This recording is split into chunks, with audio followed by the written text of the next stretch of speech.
Hello. I'm going to be diving right in today because it's episode 3 of the Building Your Life Around You series with Judy Gallagher. As a reminder, Judy Gallagher is a freelance ballroom dance teacher from Orlando, Florida, and she has won 8 medals for her pro ballroom dancing as rhythm and smooth champion, and she lives happily with her husband and her 2 cats. And if you're not familiar with who I am, my name is Presh, and I'm a certified life coach helping you in your pursuit of peace and purpose. So today we're going to be talking about feeling like you're in the right place at the right time, which I call alignment. And I'm just excited to dive in and hear more about Judy's story. So I'm going to bring her on.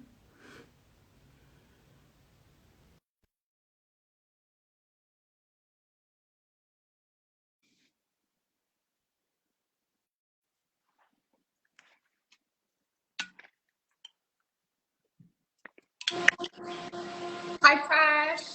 Hey Judy, how are you? I'm good. How are you doing? Doing great. It's a rainy day in Arizona, so that's always a good day. Oh, okay. Oh, yeah, Arizona, so that's a good thing. Well, it's hot in Florida. It's already starting to feel like summer, Oh, even though it's spring. oh wow. Gotta love the humidity, right? Yeah. Okay, well, I know last time you talked about starting your business as a freelance ballroom dance teacher, which is incredible. And we were talking about alignment and how you kind of felt like you were in the right place at the right time finally. So I was Yeah. thinking we could just pick up where we left off last Okay, episode. perfect. Yes, I love it. So, Crash and I thought that we would go from the feeling first, and she probably already said this, but this is the last episode of this little series. So if you have any questions, we are going to prioritize speaking to the comment section. So feel free to drop those in, and we'll be handling all of those at the end. So yes, so it's been a long journey of getting married the first time, feeling a lot of familial pressure that first time, feeling that I have to accomplish all of the dreams from both the American and the Filipino sides of my family, especially because my mother is an immigrant, so I'm first generation, and then actually my dad's mother was also an immigrant, so he's first generation, so second generation on that side for me. So went through that journey, got to live some very serious consequences about what happens when you do things because you could think you have to. You think that you have to be accepted, to be loved, to be successful. Went down that path, got married. It was a really rough situation, experienced some serious trauma in that marriage, and left before I hit 2 years in that situation, and fled basically down to Florida, got back on my feet, got divorced from Florida. So that is the context, if any of you are joining for today's episode, but you haven't had the rest of it. And exactly where we're picking up now is the reason why it was so important to Presh and I to give my story this context is because finally, after 6 years in Florida, 2 years being in a situation that was just awful, I finally, on a regular basis, just wake up with the sense that I am just simply living in the right place at the right time. And I have never really lived this way day after day at any other point in my life, ever. I mean, ever.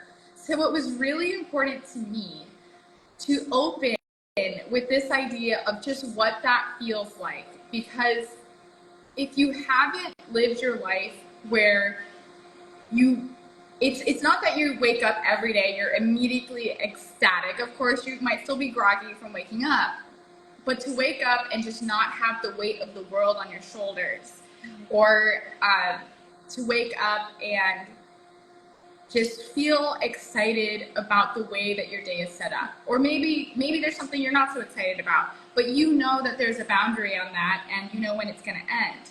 And basically what happened to me is I basically rebuilt my life twice. So the first time was initially after leaving this marriage, rebuilding my life. I decided to go into ballroom dancing, became a professional ballroom dancer, became a professional ballroom dance teacher, won a lot of awards, but was also on a hamster wheel that just never stopped. So that hamster wheel was going, going, going, going. So on the second episode, Crush and I talked about burnout. Burnout is very intense. I live with complex PTSD on a daily basis. So when the burnout was happening, it was pulling me back into a lot of my symptoms from my complex PTSD. I realized later I didn't explain what complex PTSD was in any of these episodes. So PTSD is your classic PTSD symptoms. So you mean nightmares, you might get like living nightmares where you're awake, but you relive situations from your past. It includes insomnia, it includes anxiety, it includes depression. It can include intrusive thoughts. It can even include suicidal thinking. And everybody's a little bit different. You may exhibit all the symptoms, you may exhibit a couple of the symptoms, and not everybody ends up with PTSD from a traumatic event, but for a lot of us, it's a very natural reaction. And the complex simply means that you've had it for more than 6 months. So just to give you some context into that. So I've definitely had mine for more than 6 months, and I will probably always have it in some form. I'm always going to be managing these PTSD symptoms. So the first time when I was going to the dance career, that really intense practicing in the morning, teaching for about 8 hours, practicing afterward, practicing at night. So I was pulling days where I was inside of my workplace from 10 a.m. to about midnight on a daily basis, and I did that for 4 years. Well, at first it helped me because it distracted me from my CPTSD symptoms. I would be so exhausted that would help me overcome some of the insomnia, some of the nightmares. But long story short, I worked through that and actually basically had feedback from my therapist, hey, you really don't need therapy for managing this anymore. You're still going to have it, but you know how to manage it. You know what to do if things start going south. While I was in my dance career, it was great. I paused therapy for a little while, and then changes happened, COVID happened, change of management happened. I ended up with even more responsibility, even more work at my job. My dance partner actually stopped. He quit dancing with me out of the blue. So I was dancing with new people, and it was just a lot of change all at once, and it started to pull me back into the CPTSD that I had gotten so good at managing that basically I was faced with this huge problem of, okay, I've got to get enough sleep. I've got to eat often enough. I've got to exercise a certain amount. I've got to get sunlight, all because I'm managing my CPTSD. And it was just it just felt so unachievable in my career. Even though I loved dancing, I loved all of my students. I loved a lot of the people that I worked with. Not all the people I worked with, but I loved a lot of the people I worked with. But I just could not keep up.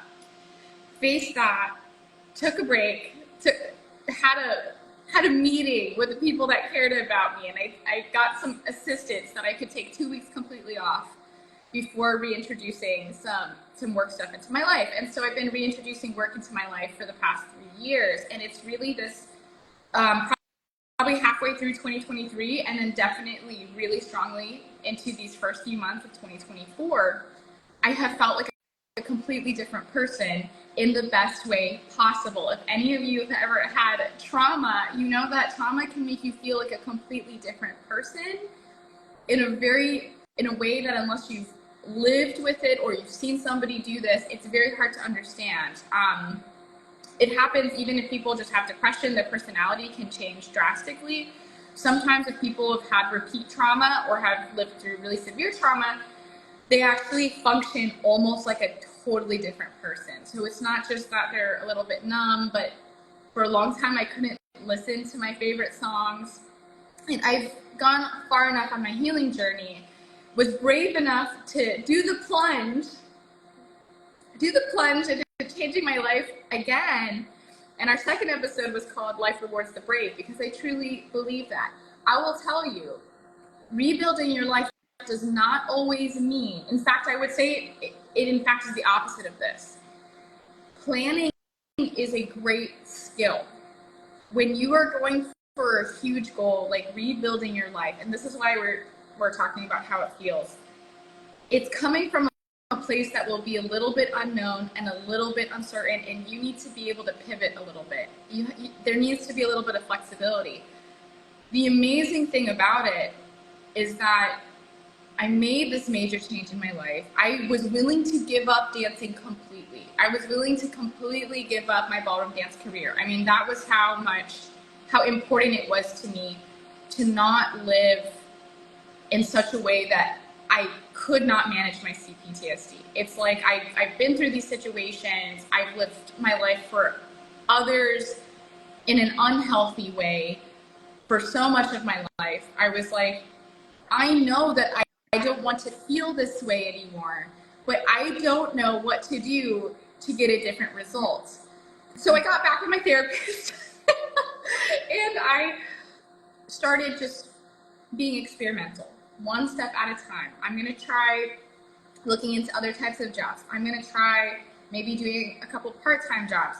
You know what I actually really miss? Teaching dance. I'm just going to teach dance a little bit. I'm just going to take like one student. I'm going to teach them out of my sister's living room. I'm just going to start small. And as Crush brought up, really for me, it was bringing back in this feminine energy. If you think about healing, how much healing you have to go through from repeat trauma, I had to really just embrace this healing energy. Being okay with just being, that I don't always have to have a purpose. Like my purpose can be to relax. My purpose can be to take a nap. My purpose of being live here with Crush is to be present here with all of you. I knew I did not want to live my life the way I was before. I have 8 medals for placing top 3 in my competitive professional dancing with ballroom. So that is excluding awards that my students received where I was dancing with them or was in charge of them. And I will tell you, it started to blend together. I was so busy, and I personally, it may be different for someone else. So not taking this away from people where the lifestyle works for them. If it works for them, I accept that. I am not going to challenge that or criticize that. But I knew it wasn't working for me because I could not remember these moments I had worked so hard to make happen. And the memories were fuzzy and I was getting sick. Now, what I'm saying is that was my adult life. In my childhood life, you know, I have military dad, my mother's an immigrant, Asian immigrant. My way of coping with all the expectations that comes with that, you know, I have an artistic personality, which just had like, when I'm creative, messes tend to follow me. I don't consider myself a messy person in the sense that I don't like dirtiness and I don't just like living in a mess. But when I'm doing a project, I tend to be messy and then I have to spend all this time cleaning up afterwards. Well, that drove my parents crazy, which meant that I was very limited on what I was allowed to do and what I was not allowed to do growing up, and I was used to it. And the way I coped was my dad was like not really worried about, you know, necessarily me getting married or having all these great like homemaker skills, but he was like, CEO, like you're gonna be a businesswoman, you're gonna be a CEO of a company, do all the things that I was never able to do. My mom, on the other hand, would be like, if you can't figure out how to keep your room clean, you're never gonna get married. Which be kind of like, oh my goodness, and first of all, so clearly I have to get married to live a life of any value, like in the eyes of my mom.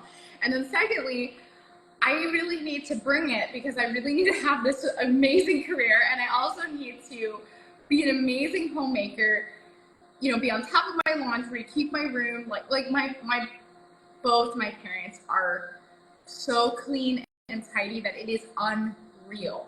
And it's not just me, it's anybody that goes into their house. It is unreal.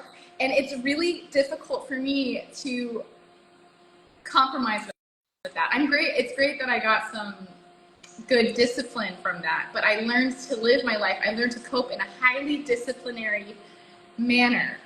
So when I came out of this situation, jumped into my ballroom dance career, I had this idea of like, okay, you're doing this now, you got to be the best. Mm-hmm. And all the time, in every moment, you have to be the absolute best that you can do. You're going to do your best to get the sleep that you can, but I came last. I was my last priority. And it is really tough to change. And the feelings that go along with that there's kind of a pattern there where at first you just deny. You just kind of go with the excitement, all the good things that are happening. You flow with the excitement and maybe even feel great about that for a while. But underlying it, there's always this sense of like, yes, I'm showing up earlier than anybody. Like I was opening the studio on a regular basis. Like I had a key. I was opening up because I wanted to practice and it was a habit, so I was used to it. But I was feeling down most of the time. And I mean, yes, I'm a professional performer. I think that there might have been a reason behind that because I actually felt like I was performing all the time.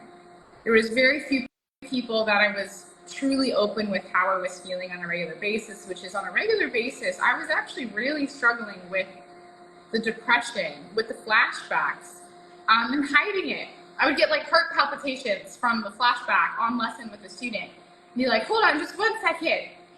Okay. Just keep going. Well, when I took the time 3 years ago, it had drastically changed my life. What I'm not here to say is like, this is how you're going to make the most money you've ever seen in your life. This is how, when you do this, everybody is going to look at you and be like, wow, she's amazing. How did she do that? She's so successful, blah, blah, blah, blah, blah, and have all this. That's not what I'm saying. What I'm saying is, if you take the time to be really honest about how you feel about your life, your situation, you don't have to make a drastic change all at once. Like maybe your life calls for a drastic change. Maybe it doesn't. Maybe it's just about prioritizing what is truly important about self-care, which to me is getting enough sleep, having enough cash for food and your basic necessities. Like if you're living in a situation where you're not able to cover your basic necessities, and trust me, I've been there for actually quite a bit of my adult life, so I understand it. It's very difficult to imagine a place of life where you can wake up and just feel at peace with the uncertainty, which is simply a permanent fabric of this life. Like as much as I would love, as we all would love to believe that we can control every part of our life, you can't. But what you can control, you do have power over. So while you might not be able to control every piece of your future, you definitely have no control over what happened in the past, but you actually have quite a bit of power in the present moment. You have the power to say no to things that don't work for you, and to let go of the people that, when you set boundaries, people do tend to respond. Most people, if they're really a relationship that is invested both ways, most people will come around. They will start to learn that this is a boundary that's important to you. People that don't, maybe you don't really need them in your life. I mean, I know that might sound odd, but you really don't actually need everyone to like you, and you definitely don't need to act in your life in a way that takes care of everyone else. Now, again, going back to the feeling, I'm gonna really try to describe this thing that is kind of abstract. It feels light. It feels like there are things in my life that I'm just generally excited about. It feels like I'm looking forward to the fact that I will get a break today. I will get a chance to sit down and put my feet up, and that I'm going to do the things that I need to make sure that happens. Let's say I wake up and I have a day that is really packed, and maybe it has become more packed than I imagined. Well, I know that in my schedule somewhere, I'm going to make up for that time. I know that for me, the thing that helps me the most, just manage my complex PTSD and manage my nervous system so that I'm feeling good and I'm just functioning at my optimal level, is just having like at least an hour and a half to just unplug. Mm-hmm. It's best for me if that happens right before it's time to get ready for bed. But it can also be really helpful if I have a busy day, maybe I have to stay up late. Even if it's a random time of day, if I know that, okay, this is where I'm free, or maybe I scheduled it ahead of time. And while I'm doing my scheduling for my work, I actually scheduled in like an extra long break. Those really help me because it makes me feel in power of my time. And for me, it's just unplugging my brain, just not worrying about anybody else for a while. And then when I go to do my job, when I go to teach and I go to work, I'm fresh. I have energy. I make most of my money face-to-face with people. So when I'm teaching dance or I'm functioning simply as a creative director, because sometimes we're doing other projects, sometimes it's like musical projects or artistic projects, or I also assist with events here in Orlando. I assist with other people's studios. I want to have energy. I want to be clear. I want to have focus. When I look back at my notes, I want to be able to recall exactly what happened. I want to know how on board am I with these things going on, like naturally in my state of well-being. Because when you start to go in a state where you're not really, you're just stressed all the time, or you're really not getting that chance to unplug, when you show up, if it's performing rather than truly being present, you are so focused, typically in a performance, on what you're giving to the other person. You're so focused on what is being conveyed that you don't have the energy to retain everything that is actually happening. Or if it's a client or a customer, you may not be getting all of the information that is there, or they might even, they might feel more connected to you than you really are. And that's not how you set yourself up for long-term sense, like a long-term fulfilling life. Because Presh and I were talking about this, because we talked about fulfillment. We could call it, hey, this is what it feels like to be fulfilled. But I told Presh, I was like, this is really different, and this is very precious, because this is about life being fulfilling. This is very much an ongoing, present life, every moment, just things feeling fulfilling all the time. It's so valuable that even with everything that is just going on,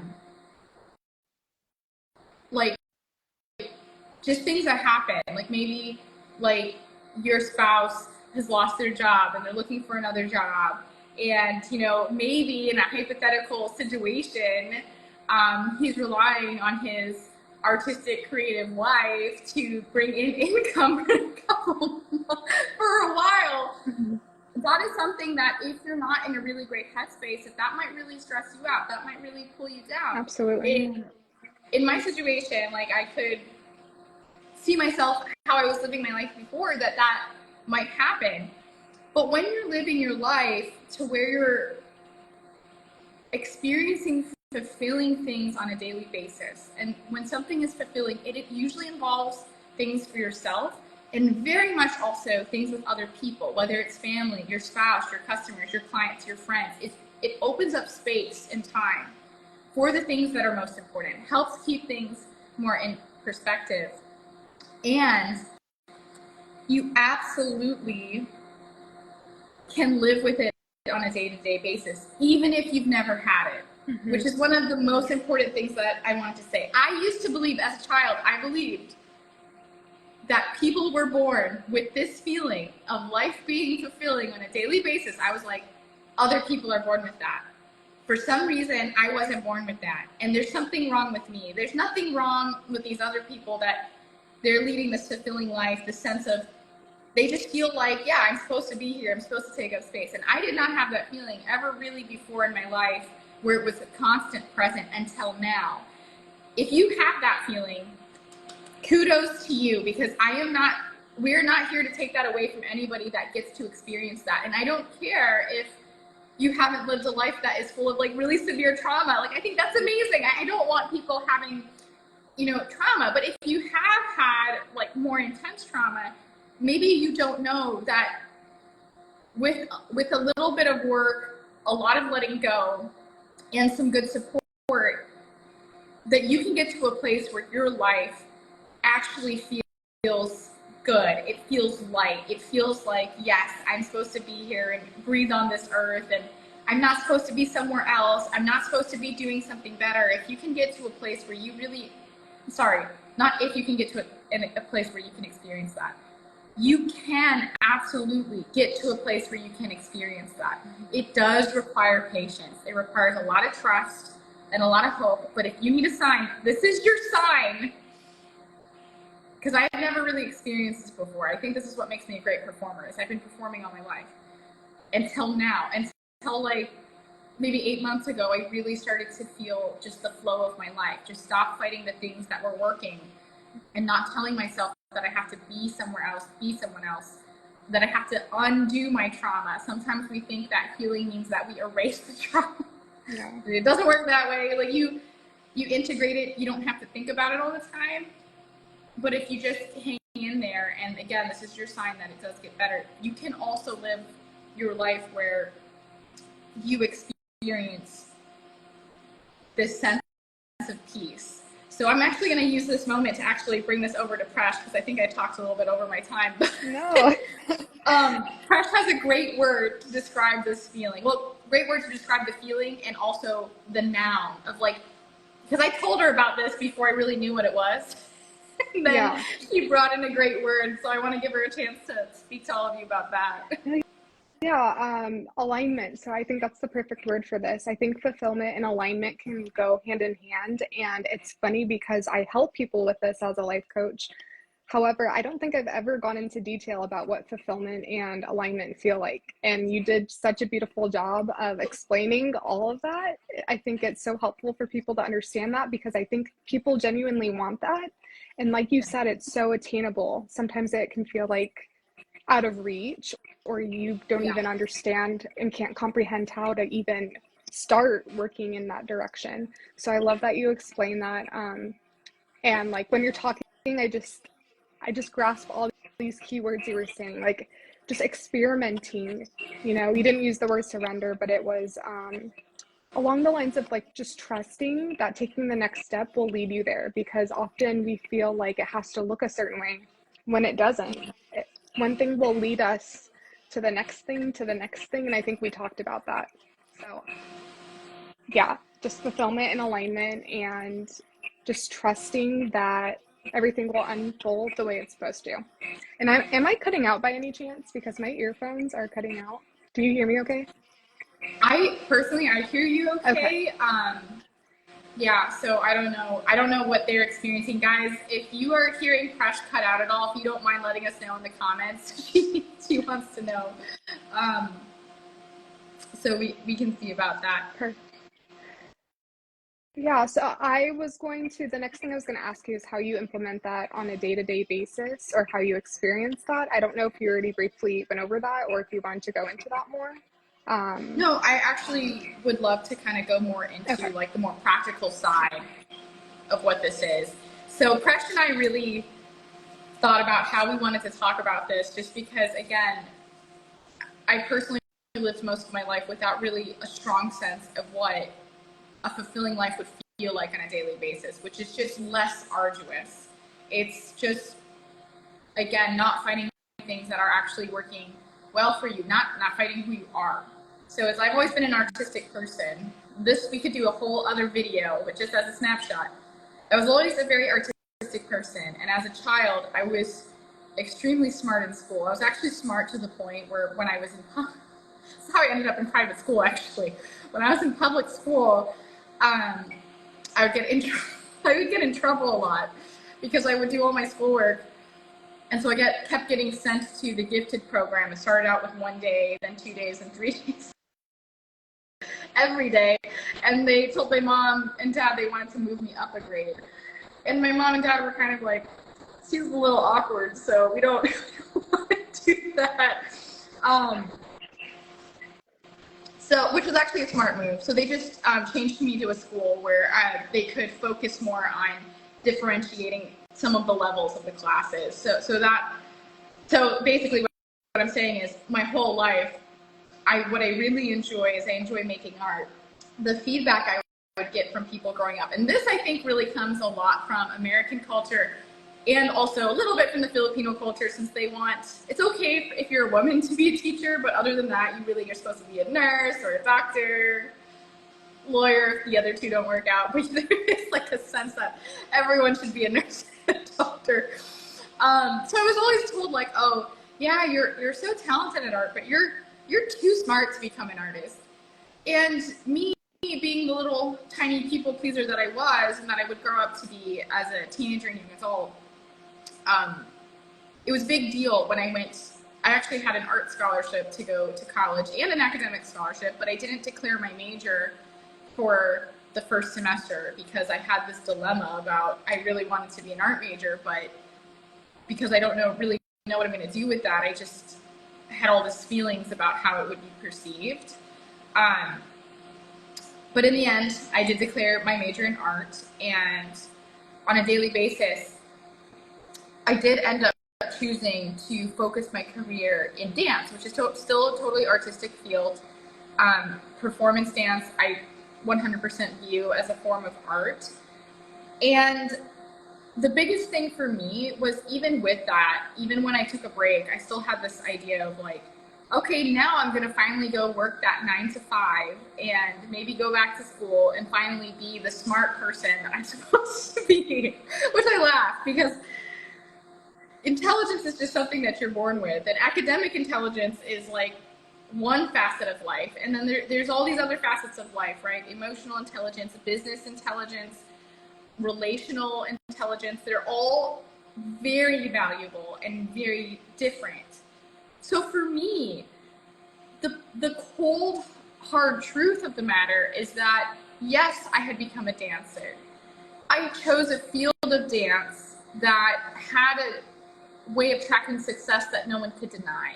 If somebody criticized me for being a dancer, I could always say, oh, I'm an award-winning dancer, oh, I'm a ballroom dance champion, all of this stuff. Now, to be honest with you, I almost never talk about it except for if I'm actually interacting with somebody in the ballroom dance industry and they need like specifics of like who I am, what I've done, and like what my experience is. And it's usually very friendly rather than competitive. It's we want to know, because we're going to collaborate together, kind of what is our wheelhouse.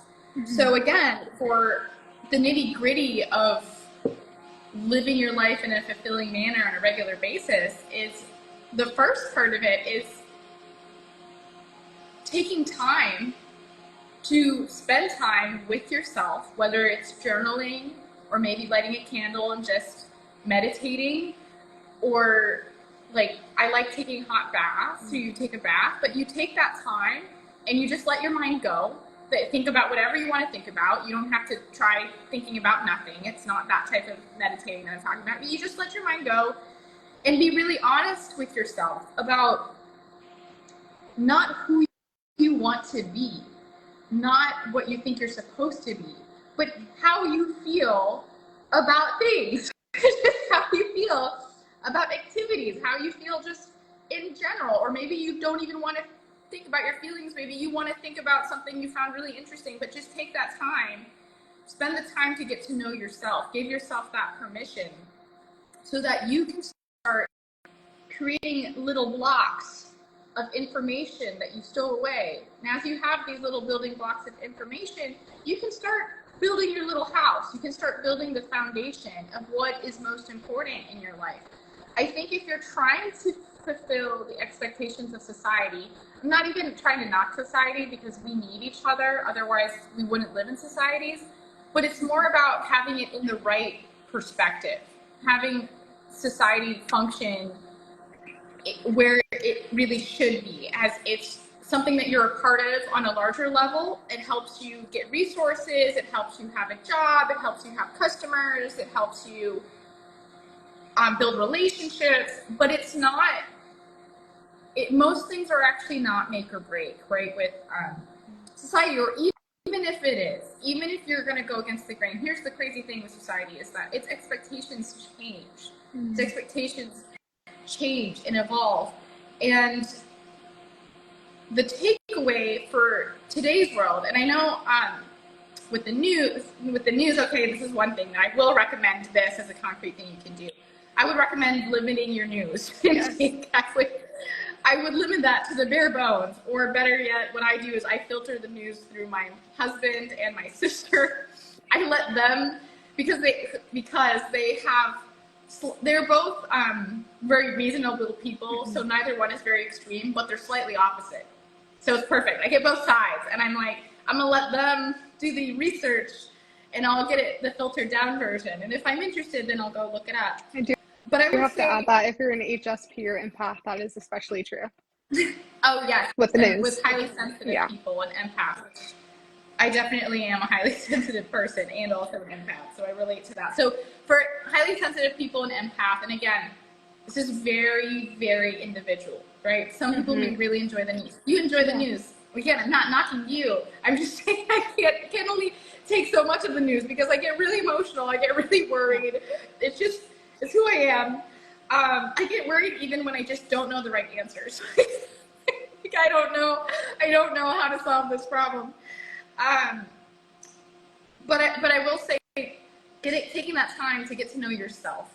Like, know what kind of person are you? Are you the type of person that you can handle a lot of news and it's fine? Or are you the type of person that you can't handle a lot of news? That's okay too. It does mean you're probably going to have different strengths and weaknesses. But if there's highly sensitive people, then there's people that are less sensitive, which is, depending on the context, people might view that as a good thing and people might view that as a negative thing. But there are things that we need people to be less sensitive about, right? Like a surgeon does need to develop a tolerance. If they're an empathetic person, we want them to care, but they do have to have a tolerance for, cutting into a human. For a person like me, highly sensitive empath, I'm gonna be fainting. Like I'm literally just feeling already worried, just thinking about it. Like I have to be even careful with the television that I watch. And so the first step is get to know yourself. When you're getting to know yourself, this is a great part of the phase because it's a very small change in your life. Even when I was at my busiest, I still carved out about an hour. Even if I was tired, I would carve out about an hour, even if it was in the bathtub, and I would be washing myself, but also be meditating about just what does feel off in my life? What feels great? What am I worried about in the moment? And do I really need to be worried about it? But just letting my mind go.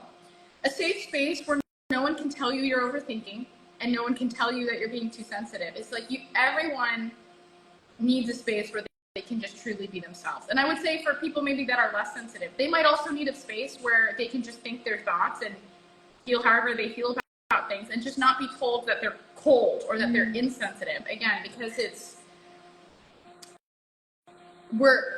the world is made up of many different types of people, and this is actually a really beautiful thing, and we don't have to fight this thing. We don't have to justify it. We don't have to make sense of it on behalf of everyone else. If we all can really focus on ourselves and kind of see okay, this is what I'm really great at. This is where I have a particular strength. We'll just make things really clear. Know yourself is making sure that you are creating boundaries where you need boundaries. That's where the news thing falls under. I need boundaries on news and politics personally.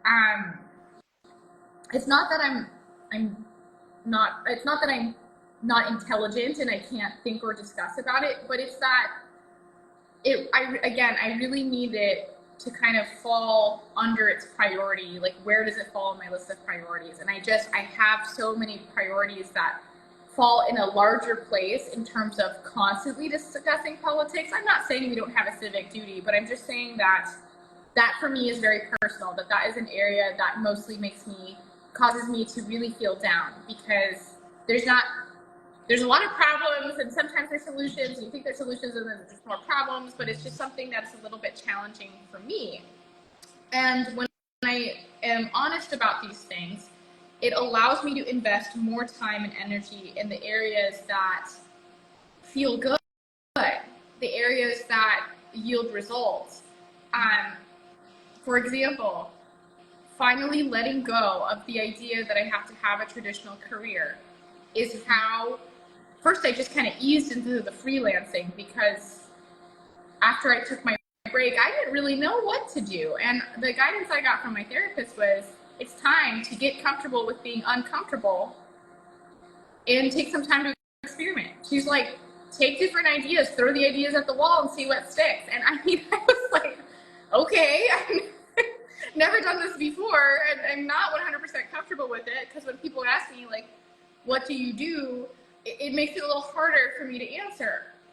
But again, you are what you do on a much larger level than your job, because you just are. Like, if you stop doing, you will still exist. So you are a person, and you have value, and you yes, we are all people here, and happy to be so, and that's what it's all about. So having boundaries with what you do, what you consume. And then the third part would be having boundaries with others. And I believe having boundaries with others is actually the key to really protecting yourself from things that could really disrupt what's going on, which is, I talked over my time a little bit, so I'm actually going to segue this over to Crush for a bit so we can kind of come up to our last points here. But again, just breaking that down into 3 pieces. The first one, get to know yourself. The concrete side of that is set some time aside. Give yourself that precious time to do meditating, journaling, whatever you need to do to kind of be in a safe space where you can be honest about how you feel and how you think in your life, and no one has to know. You don't have to share that with anyone, but just a safe place that you can do that, and safe time that you can do that. Secondly, having boundaries on what you consume media-wise, social media, news, television shows. Pay attention to how you feel when you consume certain things. You do not have to just watch something because it's really, really popular or anything like that. It's just about protecting yourself from things that might bring you down, and then you have to spend time pulling yourself back up. This is especially important for people, I would say, that are highly sensitive or highly empathic. And even if you're not one of those things, I think for everybody kind of needs, everyone can benefit from just thinking about that. Like, what do I actually get out of this activity or this media? And the third one is start practicing boundaries with others. And it's okay to know this. We're not going to go into too much detail. Actually, we will talk about this a little bit after Crush and I chat a little bit more. When you start setting boundaries, protecting yourself, people will react. And just trust that when they react, the good ones will come around and continue the conversation. And the ones that are really not there for you will ultimately be repelled, which can be uncomfortable if you really want people to like you. But over time, you'll start to realize that when you do these things, you set these boundaries, the good ones really stay. So I'm going to actually hand this over to you, Fresh. Sorry, it's not over yet. No, But I think we're talking about energy, protecting your energy, and we brought up a little bit about the highly sensitive people and empaths too. Yeah, so when we were discussing this before, especially with the 3 things you just brought up, what kept coming to mind is protecting your energy. And whether it's boundaries, whether it's, figuring out what you need, all of that has to do with who you are and protecting that, because obviously we're interacting with people every day, and that can really sway us, especially as a highly sensitive or empath. It can pull us out of alignment because we're concerned about, we pay close attention to other people's emotions, and we really absorb their emotions and their energy. And so by protecting our own energy and being really aware and taking that time, like you said, whatever, if it's a hot bath, whatever you got to do to really tune into how you're feeling, we're able to make sure that we're living in alignment with who we truly are. And again, this applies to all people, not just highly sensitives and empaths. It might be, the need for it might be greater as a highly sensitive or empath, or maybe it just looks differently implementing those things, but it's just so vital for everyone. So I know you wanted to talk about boundaries and how, I know that was a big part of your story, kind of segueing into fulfillment and everything like that. Absolutely. So going into boundaries and just talking about highly sensitive people and highly empathetic people.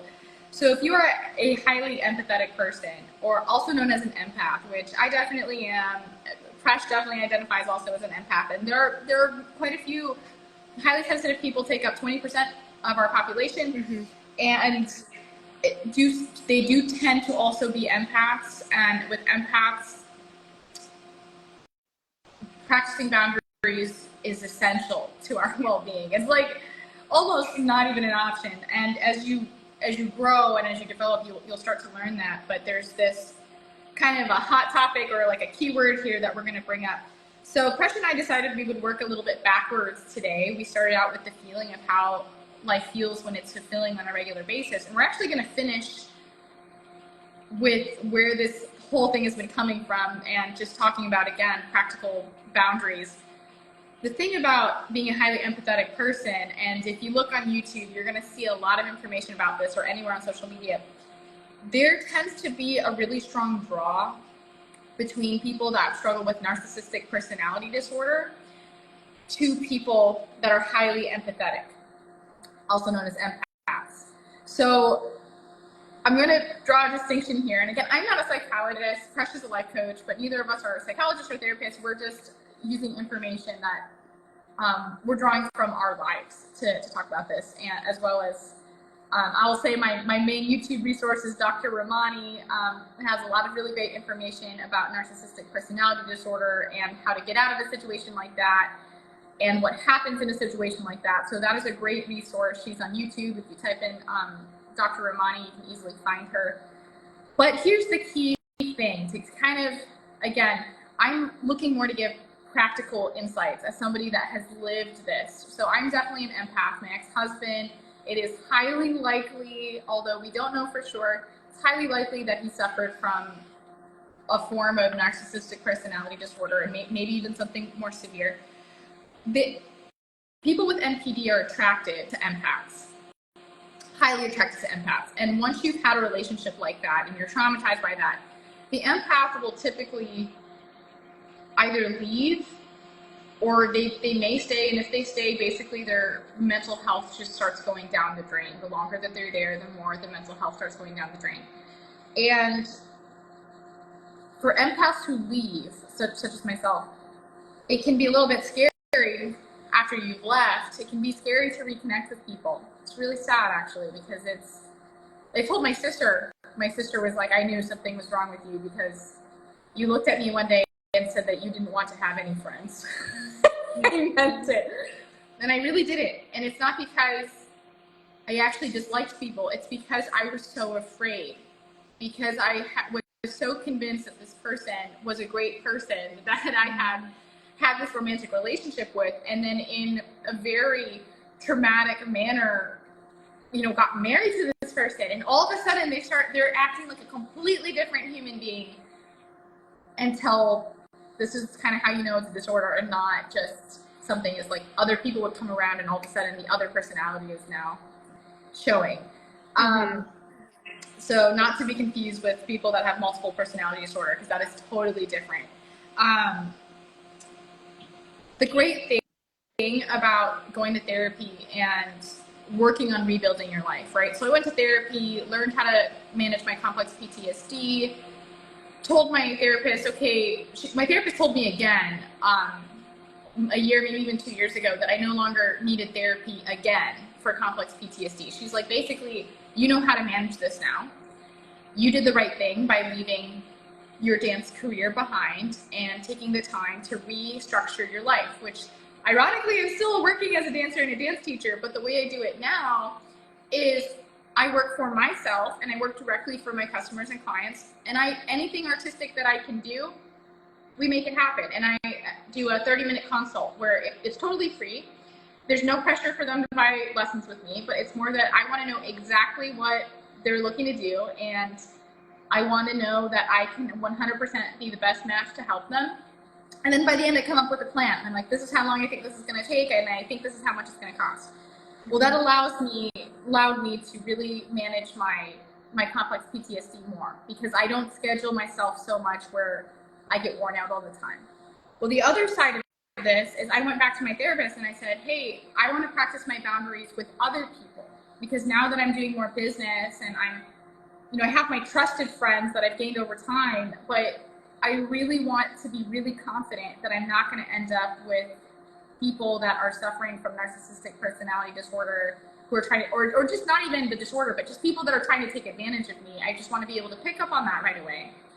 Well, we've actually been working on that for more than just the past year, but I told my therapist I really wanted to focus on it. And so we really have been practicing a lot of things with boundaries. Well, the great news is when you have great boundaries with others, guess what? All of a sudden, not people that just maybe have some issues, but people that are really trying to take advantage of you, people that suffer from narcissistic personality disorder, they do not like that. They do not like people when that person, they could be a highly empathetic person, and they might be a really attractive person, and they might be like, oh, this is an excellent trophy I want to have. But when they interact with that person and their no means no, and they stand by it, and they just simply let their no mean no. They're simply okay with, if they don't want to make plans with you, they don't. That automatically, people that want to take advantage of you will not be attracted to that. And of course, people with narcissistic personality disorder, if they are really trying to get your attention, they will behave in a manner that they think will make you like them. But that being said,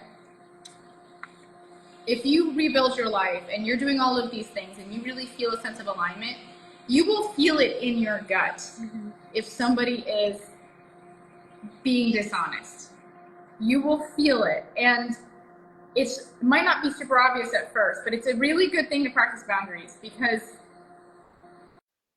if somebody's a really great manipulator, the way that they try to break down your boundary is they're going to make it seem like that's not what they're trying to do.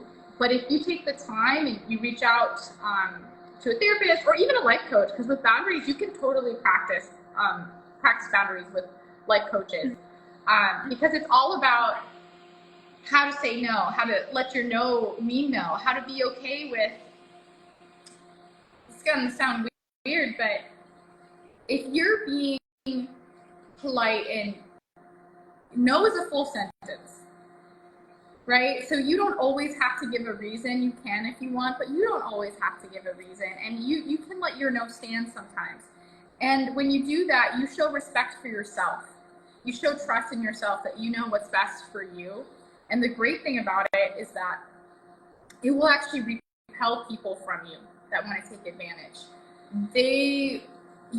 Because again, what I'm more speaking to gaps in what I see in the YouTube videos is that usually people are speaking to people that are in the urgency of trying to leave a very bad situation or a very stressful situation. And I am speaking to people that have already left and they just don't want to restart that somewhere else.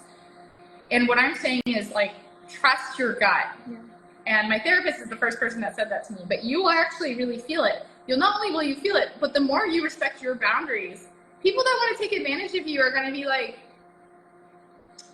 why would I be friends with you? I don't get anything out of it. Yep. So if they don't want regular friendship that goes two ways, they're going to go somewhere else. And that's a very good thing. I mean, hopefully where they go is they get support from somebody that maybe can actually help them improve some of those behaviors, because anyone can get help. Anyone can get help. That's something that empaths, it's key to empaths giving themselves that time and space and energy. Empaths need to remember that anyone can get help, and they can get help from a lot of places. So they don't have to only get help from you. So that, I think, would be like, have confidence that when you're practicing these boundaries and you're like, okay, this I'm willing to do, this I'm not willing to do.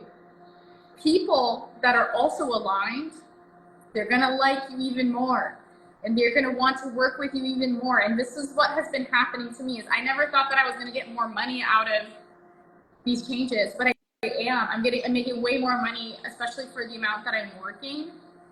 And it's because I'm not wasting my time on and energy on people that are trying to take advantage of others or of me. When you have boundaries, you're practicing saying no to all of that. And it is so valuable that I definitely don't make as much money in my artistic field as I feel like most people would make at like a medium salary 9-to-5 job in your area, whatever that looks like. Mm-hmm. But what I've gained in the sense of, I just don't think that you can put a regular basis. Just having this feeling of being in the right place at the right time, having the confidence that you will stand up for your boundaries, and that because you stand up for your boundaries, people that want to take advantage of you, they're not really going to want to be around you. They're not really going to work with you. And unless you're going into politics or trying to be a top CEO, it also means that you don't really have to worry about that. Like, unless you're somewhere that's really dominated by only cutthroat things, and that there's not like really any substance there, unless you're in that environment on a daily basis. And if you are, you know what's best for you. Like, and I'm not even saying that things that are competitive are bad, because it's not. Like, there's a time and place actually for competition and having that energy of like trying to be the best of the best and having that drive. It's not all a bad thing. But all I'm saying is that when you set a boundary with it and you are in control of what you do and what you're willing to do and how you're willing to spend your time, you become a much more powerful person. You become somebody that others will no longer look at you as a person to take advantage of, but they're going to look at you more. They're more likely to look at you as somebody that they might want to stay away from, or that might be a contender, that they're like, this person's very powerful, even if it's in a different manner than the person that is like trying to take advantage of others. It's like, it's a power in a very different way, and in a lot of ways it's in a way that they don't understand, so they're usually more standoffish with it. It doesn't mean they'll be mean to you, actually. And an ironic twist of things, they're a lot more likely to be nice to you because they don't want to contend with you. So it sounds really weird, but embrace who you are, because you're made a certain way for a reason. Like, we need you to be not a modified version of yourself, but we just need you to be the best version of yourself, which means that you're accountable for yourself and you're taking care of yourself. And I really think if you can do that, everything else will get easier, and then your life will become more fulfilling on a regular basis, because you're not trying to fit in a box of, this is the perfect person living the perfect life. Yeah. And you're not trying to do that. You're not wasting energy trying to do that. Is you actually can start accomplishing concrete things that can even be a skill, like learning how to lay on the couch and relax for 15 minutes, right? Like, it's actually really powerful. So I know we're kind of coming up on our last 2 minutes fresh. So I didn't see any comments or questions pop up in the corner, but it is our last episode. So I want to thank you, Presh, for having me on your podcast. It's been a pleasure getting to know you. And also for all of you guys tuning in, thank you so much for tuning in. It's been a pleasure getting to know all of you as well. If you've got something to say, you can go ahead and drop it in the comments now. Otherwise, you can contact Presh and or me, and we can chat some more. Yeah, thank you so much, Judy. One quick thing I want to add that I meant to bring up, but I completely forgot, was the self-trust factor too. You talked about trusting your gut, establishing boundaries, and protecting your energy. And by doing that, what we're doing is we're really building that self-trust, which will further help you in fulfillment and alignment. So it ties together so nicely. I just had to throw that in there. But it's been so fun. Thank you so much for being on. And I think people are just going to benefit so much from all of this. So thank you so much for going into detail and really just being vulnerable and open to discussing these things that a lot of us don't have the space to talk about in a normal setting. So thank you so much, Judy. If you want to follow Judy on Instagram, her Instagram handle is at JudyGal, so at JUDYGAL 33, at JudyGal 33. And, you know, she's a freelance ballroom dance teacher. So I know she has limited capacity, but it seems like she is, for the most part, taking clients.